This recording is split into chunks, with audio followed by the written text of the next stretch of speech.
وسلام على عباده الذين اصطفى أما بعد أعوذ بالله من الشيطان الرجيم بسم الله الرحمن الرحيم إنا نحن نزلنا الذكر وإنا له لحافظون سبحان ربك رب العزة عما يصفون وسلام على المرسلين والحمد لله رب العالمين اللهم صل على سيدنا محمد وعلى آل سيدنا محمد وبارك وسلم اللهم صل على سيدنا محمد وعلى آل سيدنا محمد وبارك وسلم اللهم صل على سيدنا محمد وعلى آل سيدنا محمد وبارك وسلم۔ مقصد زندگی اللہ کی بندگی اور مقصد حیات اللہ تعالیٰ کی یاد۔ نہ ہم اپنی مرضی سے اس دنیا میں آئے اور نہ اپنی مرضی سے اس دنیا سے جائیں گے۔ اللہ تعالیٰ نے حکم فرمایا تو آ گئے اور اللہ تعالیٰ حکم فرمائیں گے تو چلے جائیں گے۔ نہ آنے میں ہماری مرضی کا کوئی دخل، نہ جانے میں ہماری مرضی کا کوئی دخل۔ عقل مندی کا تقاضا یہ ہے بیچ کی جو زندگی ہے وہ بھی اللہ کی مرضی کے مطابق گزاریں۔ پیارے اللہ نے اپنے فضل و کرم سے ہمیں پیدا فرمایا اور اللہ تعالیٰ چاہتے یہ ہیں کہ میرے بندے میری مان کر چلیں، میرے حکموں کے مطابق زندگی گزاریں۔ ویسے بھی اللہ پاک نے ہمارے اوپر بے شمار نعمتیں نچھاور کی ہیں۔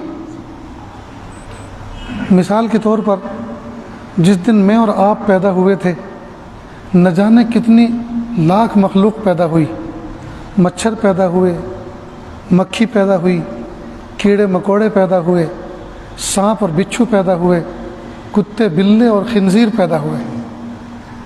اللہ پاک نے مجھے اور آپ کو اشرف المخلوق انسانوں میں پیدا فرمایا، اور جس دن میں اور آپ انسانوں کے گھر میں پیدا ہوئے تھے اسی دن یورپ کے اندر نہ جانے کتنے عیسائی بچے پیدا ہوئے، اسرائیل کے اندر یہودی بچے پیدا ہوئے، مشرکوں کے گھروں میں بچے پیدا ہوئے، مجوسیوں کے گھر میں بچے پیدا ہوئے۔ لیکن اللہ پاک نے کرم فرمایا مجھے اور آپ کو اس گھر میں پیدا فرمایا جس گھر میں ہمارے ماں باپ بچپن سے کلمہ پڑھتے تھے۔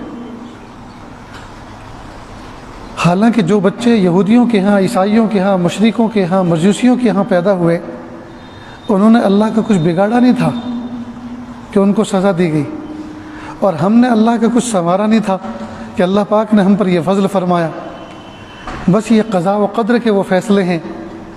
ایمان کی دولت پر میں اور آپ سجدے میں سر رکھ کر اگر قیامت تک نہ اٹھائیں تو اس کا شکر ادا نہیں ہو سکتا کہ اللہ پاک نے مجھے اور آپ کو بن مانگے کلمہ پڑھنے والی ماں کی گود میں پیدا کیا۔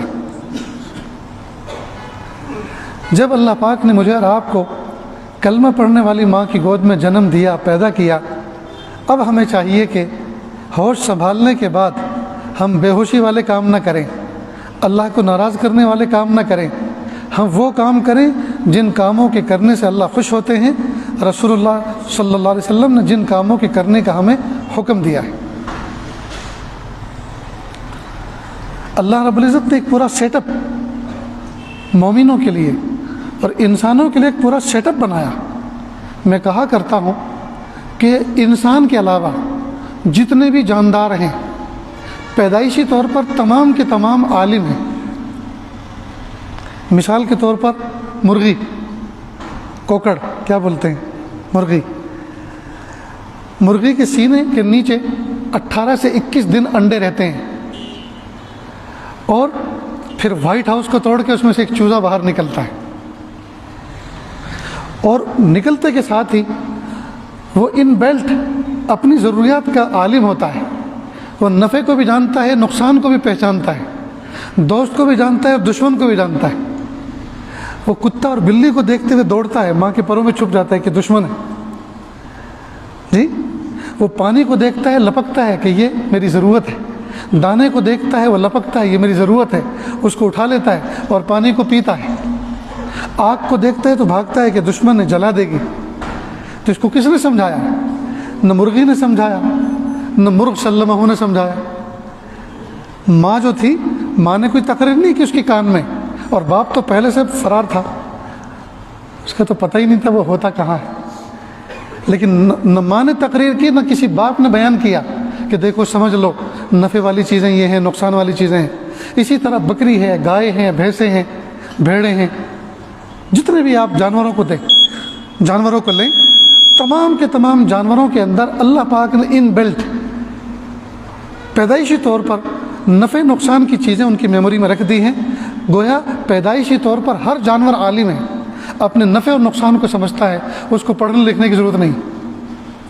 پیدائشی طور پر انسان جاہل ہے، اور اس کی جہالت کو اللہ پاک نے علم کے نور سے دور کی. لہٰذا قرآن پاک میں فرمایا اقرأ بسم ربک الذی خلق، پڑھو اس رب کے نام سے جس نے آپ کو پیدا کیا. تو اللہ رب العزت نے پڑھنے کا اور علم کا دروازہ انسانوں کے لیے کھولا.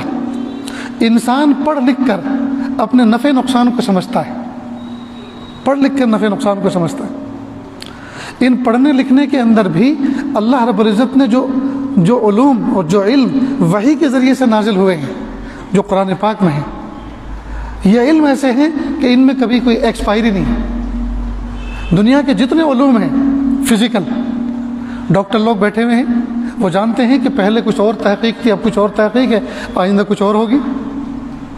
سائنس کی تحقیقات آئے دن بدلتی رہتی ہیں، ان کی ایجادات آئے دن بدلتی رہتی ہیں. لیکن قرآن پاک کے اندر جو علوم نازل ہوئے ہیں، صبح قیامت تک اس کے اندر کوئی تبدیلی نہیں، اس کے اندر کوئی چینجز نہیں.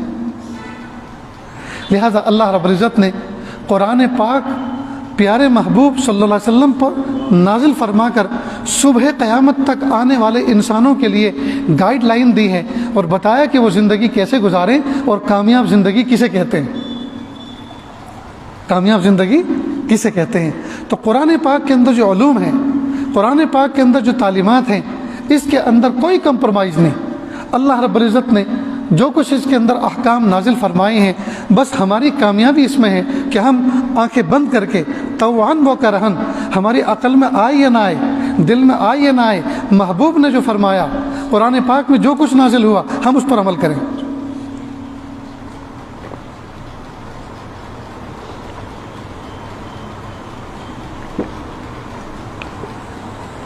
بارک اللہ فیک. میں ایسے موقع پر اپنے سبق کے طور پر ایک بات قرآن پاک کے اندر جو آیت نازل ہوئی ہے اس کا سہارا لیتا ہوں بات سمجھانے کے لیے. اللہ کے محبوب صلی اللہ علیہ وسلم پر جو احکام نازل ہوئے، ٹھیک، ان کو ہمیں ماننا ضروری ہے، چاہے ہمیں وہ احکام سمجھ میں آئے یا نہ آئے، چاہے ہماری عقل میں آئے یا نہ آئے. اس کو ذرا ایک مثال سے سمجھیں. حضرت موسیٰ علیہ السلام ایک مرتبہ جنگل میں بکریاں چرا رہے تھے، اور ہاتھ میں ان کے اسٹک تھی، عصا، جیسے یہ عصا ہے نا، لاٹھی، ایسے ایک لاٹھی تھی ان کے ہاتھ میں. اللہ پاک نے ان سے پوچھا وما تلک بیمینک یا موسیٰ، اے میرے لاڈلے موسیٰ، آپ کے دائیں ہاتھ میں، رائٹ ہینڈ میں یہ کیا چیز ہے؟ پوچھنے والا کون؟ اللہ. جواب دینے والے موسیٰ کلیم اللہ. پوچھنے والا کوئی چھوٹا سا بچہ نہیں ہے پوچھتا ہے ابو یہ کیا ہے، وہ تو جانکاری کے لیے پوچھتا ہے، اپنے نالج کے اضافے کے لیے پوچھتا ہے. اس لیے میں کہا کرتا ہوں کہ چھوٹے بچے جب گاڑی میں بیٹھ کر باپ کے ساتھ سفر کرتے ہیں تو آج ان کو جنرل نالج حاصل کرنے کا موقع ملا ہے، تو ہر جگہ پوچھتے ہیں ابو یہ کیا ہے؟ بیٹا یہ اونٹ ہے، کیمل ہے. ابو یہ کیا ہے؟ بیٹا یہ ایلیفنٹ ہے. ابو یہ کیا ہے؟ بیٹا یہ ٹرین ہے، اس میں بہت سارے مسافر سفر کرتے ہیں. ابو یہ کیا کہ چپ بیٹھو. ابو یہ کیا ہے؟ یہ کیا؟ تو میرا دماغ خراب کر دے گا. تو باپ ڈانٹ دیتا ہے، حالانکہ ڈانٹنا نہیں چاہیے، اس لیے کہ بچہ آج گھر سے باہر نکلا ہے، گھر کے اندر جو کچھ چیزیں اس کو ملتی ہیں دیکھنے کو وہ تو سب سمجھ چکا. یہ کارٹن ہے، یہ جو ہے یہ پردہ ہے، یہ وال ہے، یہ فین ہے، یہ لائٹ ہے، یہ سوئچ بورڈ ہے، وہ تو گھر کی چیزیں تو اس نے سیکھ لی.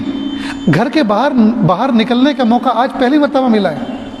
اب نئی نئی چیزیں کچھ سامنے آ رہی ہیں، بتانے والا باپ سے زیادہ کوئی اور ہے نہیں گاڑی کے اندر، نہ کوئی استاد ہے نہ کوئی ٹیچر ہے، باپ ہی استاد ہے، باپ ہی سب کچھ ہے. لہٰذا باپ ہی سے پوچھے گا بچہ، کس سے پوچھے گا؟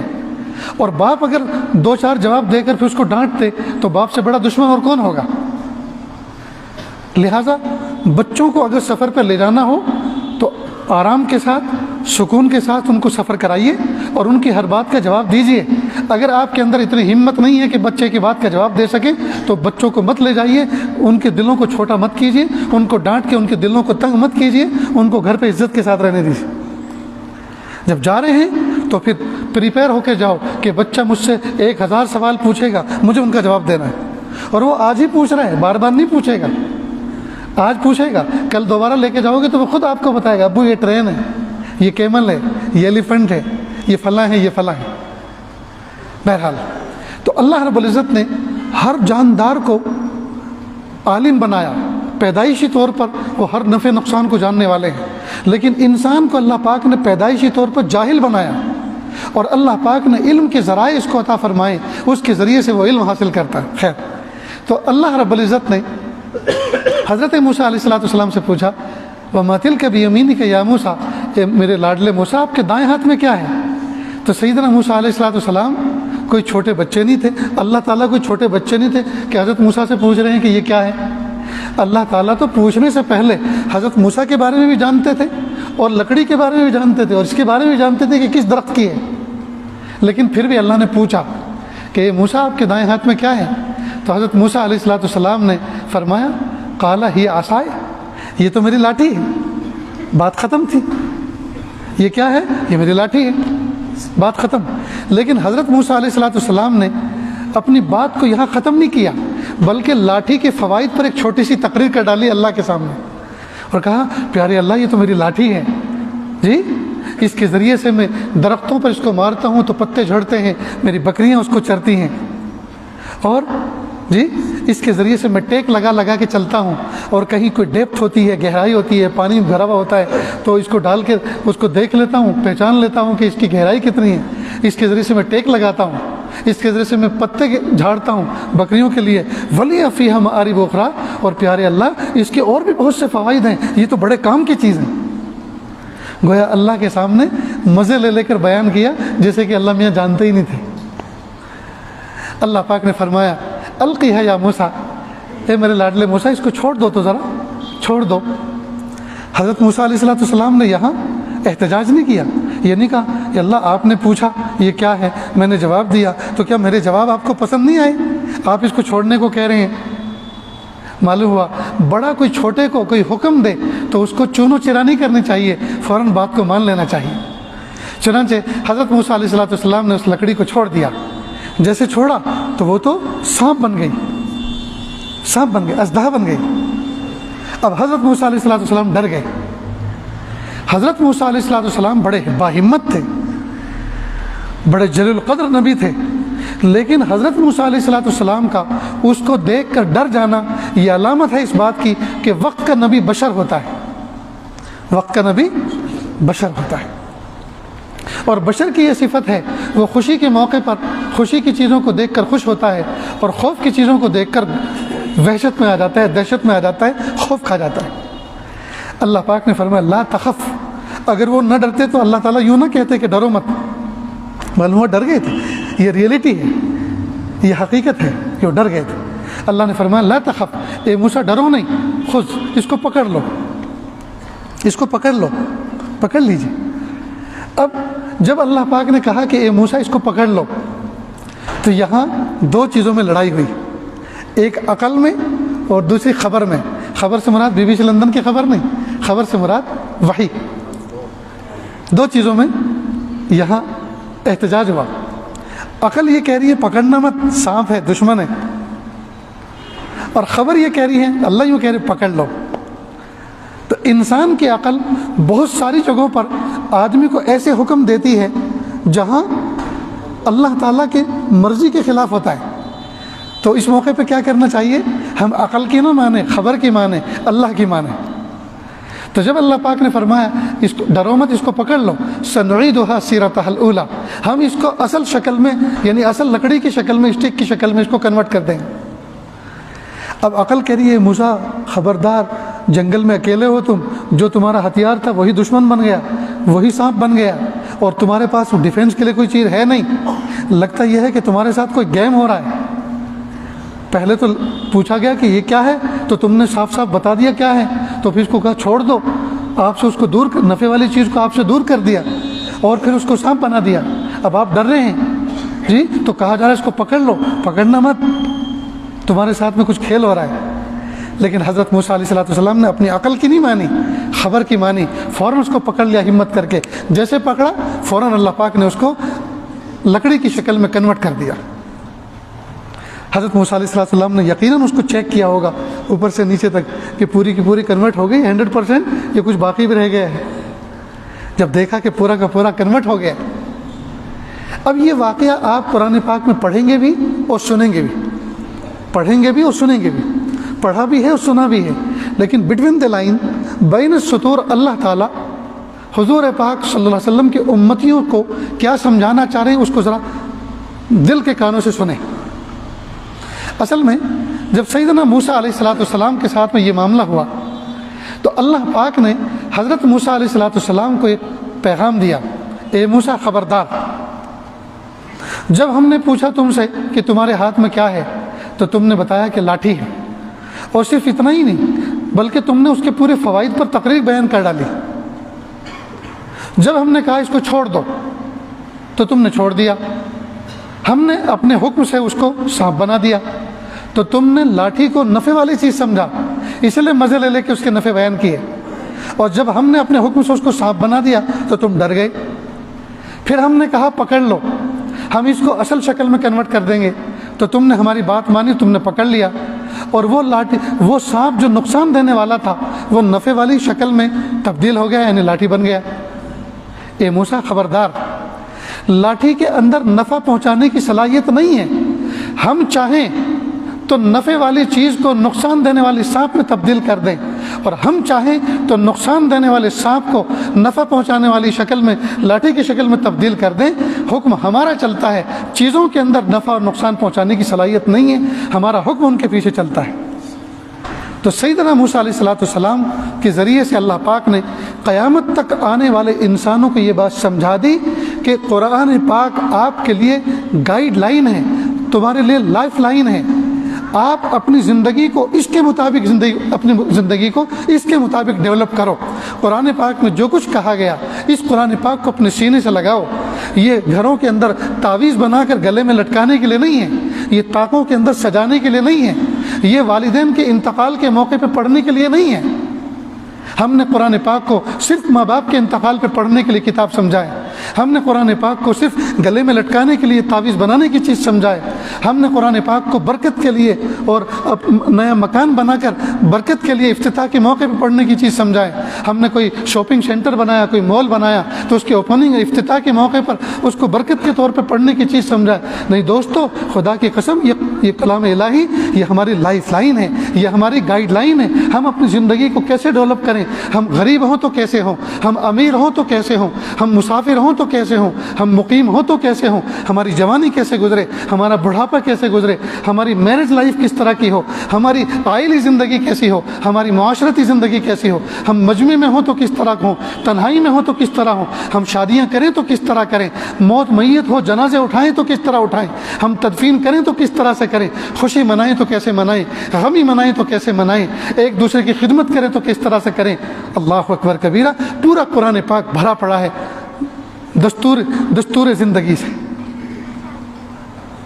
تو یہ قرآن پاک، اس میں ہمارے لیے حیات ہے، اس قرآن پاک میں ہمارے لیے زندگی ہے، اس قرآن پاک میں ہمارے لیے بقا ہے، اس قرآن پاک میں ہمارے لیے ترقی ہے، اس قرآن پاک میں ہمارے لیے عزت ہے، اس قرآن پاک میں ہماری دنیا کی تکلیفوں کو دور کرنے کا سامان ہے اور آخرت کی خوشیاں حاصل کرنے کا سامان ہے، اس میں کیا کچھ نہیں ہے دوست۔ اگر امت مسلمہ باعزت بنی ہے تو قرآن پاک کو سینے سے لگا کر اس کو عمل میں لا کر، اور امت مسلمہ اگر کبھی بے عزت ہوئی ہے تو قرآن پاک کی تعلیمات کو چھوڑ کر۔ اس لیے دوستو، ہم اپنی ترقیاں کالج اور یونیورسٹیوں میں تلاش کرتے پھر رہے ہیں۔ یاد رکھنا، انسان دو طرح کی تعلیم حاصل کرتا ہے، ایک تعلیم وہ ہے جس کو عصری تعلیم کہتے ہیں جو کالج اور یونیورسٹیوں میں پڑھائی جاتی ہے، اور ایک تعلیم وہ ہے جس کو ہم دینی تعلیم کہتے ہیں، وہ مدارس مکاتب کے اندر پڑھائی جاتی ہے۔ کالج اور یونیورسٹیوں کے اندر جو تعلیم دی جاتی ہے وہ انسان کے جسم کو راحت پہنچاتی ہے، مکان کیسے بنتا ہے، فیکٹری کیسے ڈیولپ کی جاتی ہے، مشینری کیسے انسٹال کی جاتی ہیں، مشینری کیسے بنائی جاتی ہیں، کل پرزے کیسے تیار کیے جاتے ہیں، گاڑیاں کس طرح سے بنتی ہیں، جی انسان فضا میں کیسے اڑتا ہے، سمندر میں کس طرح سے تیرتا ہے، پانی کا شپ کس طرح سے تیار ہوتا ہے، ہوائی جہاز کس طرح سے تیار ہوتا ہے۔ تو عصری تعلیم کالج اور یونیورسٹی کے اندر جو پڑھائی جاتی ہے اس سے انسان کے جسم کو راحت پہنچتی ہے، لیکن مدارس عربیہ، مکاتب قرآنیہ اور مساجد اسلامیہ کے صحنوں کے اندر جو تعلیم ہوتی ہے دنیا میں بھی کام لگتی ہے، اور آخرت کی تو ساری کی ساری بنیادی اسی تعلیم پر موقوف ہے۔ اس لیے دنیا کی تعلیم، چند سالہ دنیا کی تعلیم ہمارے لیے کامیابی کی ضمانت نہیں دیتی، بلکہ قرآن پاک کی تعلیمات، اس میں ہم دنیا میں بھی کامیاب رہیں گے اور آخرت میں بھی کامیاب ہوں گے۔ اس لیے دوستو ہمیں چاہیے کہ ہم قرآن پاک کی تعلیمات سے وابستہ ہوں۔ ہمیں چاہیے کہ ہم سب سے پہلے اپنے بچوں کو قرآن پڑھائیں، ہم اپنے بچوں کو حافظ قرآن بنائیں، ہم اپنے بچے کو عالم بنائیں، اور اس کے بعد چاہے جو کچھ بنائیں، ان کو وکیل بنائیں، ان کو پولیس محکمے میں شامل کریں، ان کو جو چاہے بنائیں، ان کو MP MLA بنائیں، جو چاہے بنائیں، لیکن سب سے پہلے مومن کی بنیاد مضبوط ہونی چاہیے، ایمانی اعتبار سے اس کی نشو و نما درست ہونی چاہیے۔ اس لیے کہ اگر ایمانی اعتبار سے اس کی نشو و نما مضبوط نہیں ہوئی، دینی اعتبار سے اس کا پلر مضبوط نہیں ہوا، اس کی بنیاد مضبوط نہیں ہوئی، تو وہ گمراہ ہو جائے گا، وہ گمراہ ہو جائے گا، وہ اسلام کی تعلیمات پر اعتراض کرے گا، وہ حجاب اور پردے پہ اعتراض کرے گا، وہ جبہ و دستار پہ اعتراض کرے گا، وہ ٹخنوں سے اوپر پاجامہ رکھنے پر اعتراض کرے گا، وہ 4 شادیوں پہ اعتراض کرے گا، 4 شادیوں پہ اعتراض کرے گا، اور وہ نہ جانے کیا کیا اعتراض کرے گا۔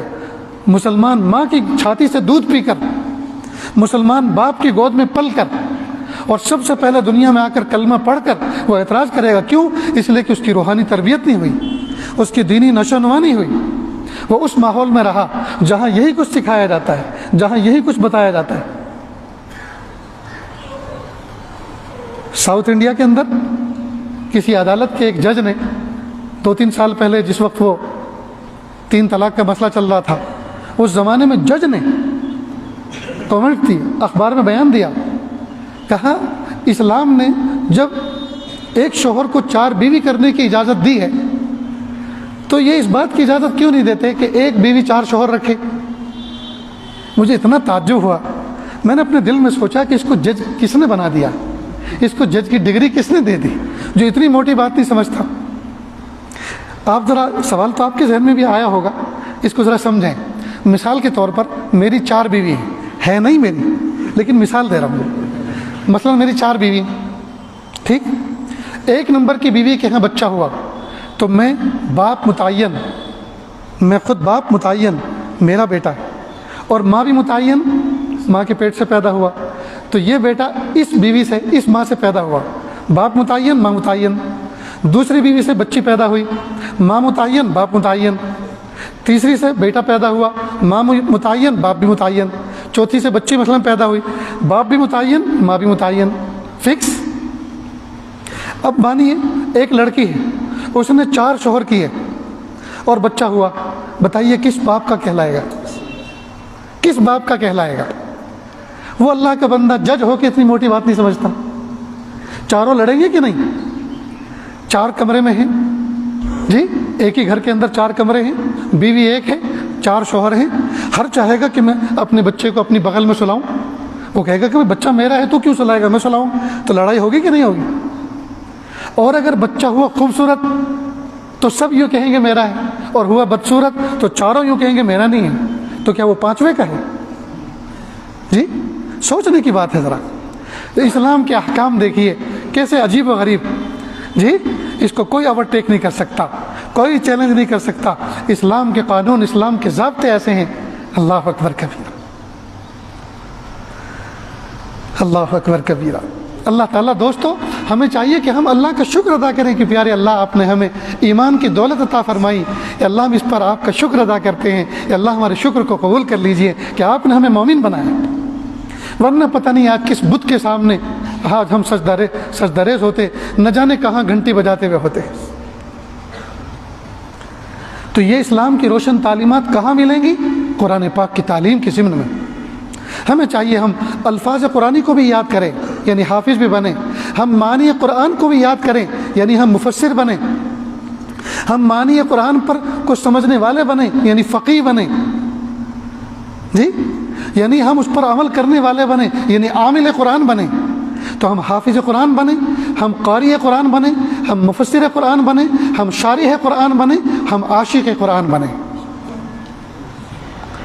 اس لیے دوستو، ہماری عزت اسی میں ہے کہ ہم قرآن پاک کو سینے سے لگائیں، ہم اس کے مطابق عمل کریں۔ آج ہمارا حال یہ ہے کہ قرآن پاک پر عمل کرنا تو دور کی بات ہے، مہینوں ہو جاتے ہیں، سالوں ہو جاتے ہیں، قرآن پاک کو چھو کے نہیں دیکھتے۔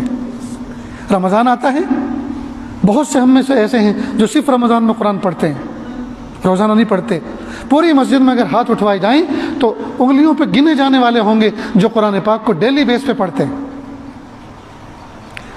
میں گجرات میں جس بستی میں رہتا ہوں، پچھلے سال رمضان سے پہلے خاتون کا، ایک عورت کا انتقال ہوا، یومیہ 10 پارے قرآن پاک کے پڑھتی تھی۔ جمعہ کا دن انتقال کب ہوا؟ جمعہ کا دن باوضو عصر کی نماز کے لیے مصلی پہ کھڑی ہوئی، سینے میں درد ہوا، بیٹھ گئی، انتقال ہو گیا۔ کتنی بڑی فضیلت اللہ پاک نے عطا فرمائی۔ ہمارے گاؤں کے قریب میں چند کلومیٹر کے فاصلے پہ ایک گاؤں ہے کوساڑی، وہاں ایک کسان، ان کا انتقال ہوا، یومیہ پورا ایک قرآن پاک پڑھتے تھے، ایک قرآن پاک۔ اللہ اکبر، کتنا زندگی میں کتنا بڑا ذخیرہ لے کر گئے۔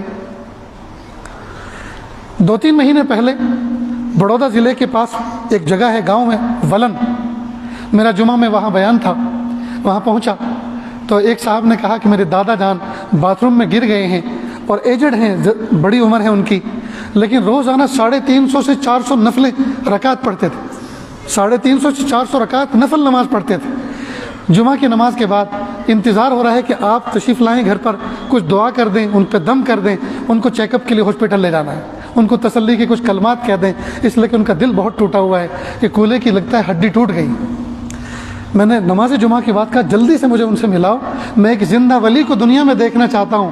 میں نے کتابوں میں تو بہت پڑھا تھا کہ 400 نفلیں پڑھنے والے، 500 نفلیں پڑھنے والے، لیکن ایسا شخص آج میں پہلی مرتبہ دیکھوں گا جو 400 رکعت نفل دن میں پڑھتا ہے۔ خیر میں ملا تو آنکھوں میں آنسو تھے، منور چہرہ، خوبصورت، رونے لگے، کہا میرا کچھ معمول تھا، اب میرا کیا ہوگا؟ میں نے کہا بابا بالکل فکر نہ کریں، اللہ تعالیٰ آج تک کھڑے کھڑے آپ کو عبادت کرتے ہوئے دیکھنا چاہتے تھے، آج کے بعد اللہ پاک پڑھے پڑھے، لیٹے لیٹے، اشاروں سے نماز پڑھتے ہوئے آپ کو دیکھنا چاہتے ہیں۔ حکم تو اللہ کے چلتا ہے، مرضی تو اللہ کی چلتی ہے۔ خیر ان کو تسلی کا سامان ہوا۔